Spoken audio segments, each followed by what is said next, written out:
حضرت لقمان حکیم علیہ السلام کی وصیتیں۔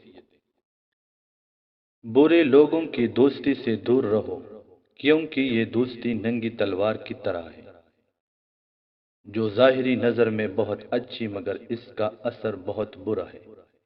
اور کسی کا ظاہری لباس اور ظاہری ہیئت اچھی نہ ہو تو اسے کمتر نہ سمجھو، اس لیے کہ اللہ تعالی لوگوں کی دلوں کی طرف دیکھتے ہیں اور اعمال پر بدلہ دیتے ہیں۔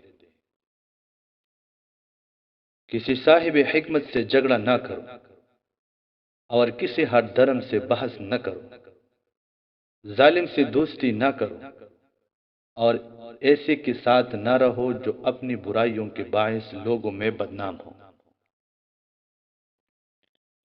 اے میرے بیٹے، حق بات کے سامنے جھک جایا کرو، لوگوں میں سب سے زیادہ عقل مند ہو جاؤ گے۔